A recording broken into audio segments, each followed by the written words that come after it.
Janasena lawyer Koteswararao గారు మనతో ఉన్నారు. సార్ నమస్తే. సార్ నమస్తే అమ్మా.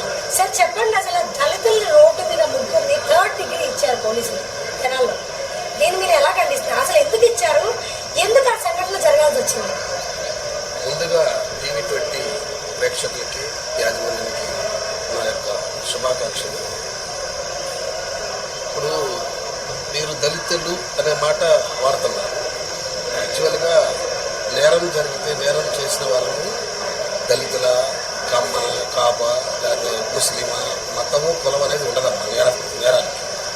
సో నేరం చేశాడా లేదా అంతవరకే చూసుకోవాలి. కానీ వాళ్ళు ఏ క్యాస్ట్ ఏంటి అనే క్యాస్ట్ని మనం హైలైట్ చేయడం అనేది ఏ పార్టీకి మంచిది కాదు. ముఖ్యంగా జగన్మోహన్ రెడ్డి గారికి అస్సలు అది సూట్ అవ్వదు. ఎందుకంటే ఆయన చేసేది అవే రాజకీయాలు కాబట్టి చాలా తప్పు రాజకీయాలు చేస్తారు. తర్వాత ముగ్గురు యువకుల్ని కొట్టారు అన్యాయంగా అని చెప్పి ఈరోజు జగన్మోహన్ రెడ్డి గారు ఎంతో దూరం నుంచి, అంటే బెంగళూరు నుంచి ఇక్కడికి తాడేపల్లి నుంచి వాళ్ళ జనానికి వచ్చి వాళ్ళందరినీ ఓదార్పు పరామర్శానికి అలవాటే. అతను ఓదార్పు యాత్ర చేశారు. అయితే జనరల్గా ఎవరైనా ఓదార్చవచ్చు, పరామర్శించవచ్చు. అది మంచిగా చెడా, ఏం జరిగింది, వాటి దాని వెనకాల కారణాలు ఏంటని తెలుసుకొని వెళ్ళటం అనేది జనరల్గా హ్యూమన్ ధర్మం. మామూలు మనిషే మనం ప్రతిదీ ఆలోచించి జాగ్రత్తగా మంచి చెడు వేరు వేసుకునే పరిస్థితి చిన్నపిల్లలతో సహా ఈరోజు ఆడవాళ్ళతో సహా అందరికీ ఉంది. ఒక సీఎం స్థాయి వ్యక్తి ఇంతకుముందు చేసి మాజీ ముఖ్యమంత్రి అయి ఉన్నాడు. అంతకుముందు ఒక మహానేత ముఖ్యమంత్రి కొడుకుగా ఉన్నాడు, ఎంపీగా ఉన్నాడు, ఇన్ని రకాల హోదాలు ఉన్నాడు.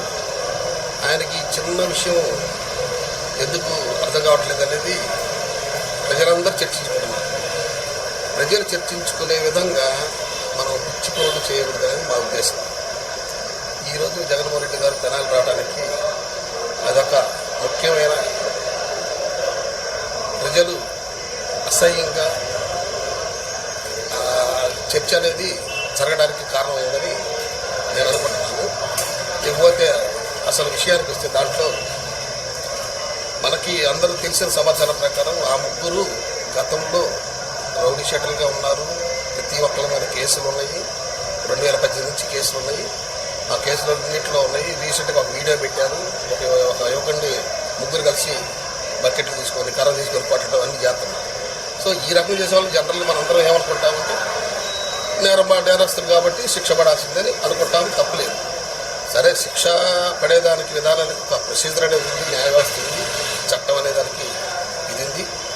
చేతిలోకి తీసుకోకూడదు అనేది పాయింట్ కాదన్నది. ఎవరికి తీసుకోకూడదు?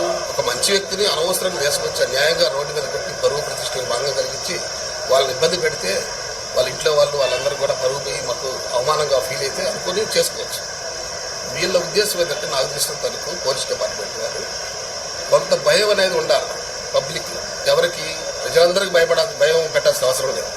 ఎవరైతే తప్పు చేస్తారో, నేరం చేయాలనే ఆకాంక్ష బలంగా ఉంటుందో, లెక్కలేనితనం ఉంటుందో, విచ్చలవిడితనం ఉంటుందో వాళ్ళకి భయం నేర్పాల్సిన అవసరం ఉంటుంది. ఎందుకంటే ఇప్పుడు గల్ఫ్ కంట్రీస్ చూసుకోండి, కొన్ని వేరే దేశాల్లో ఉన్నాయి.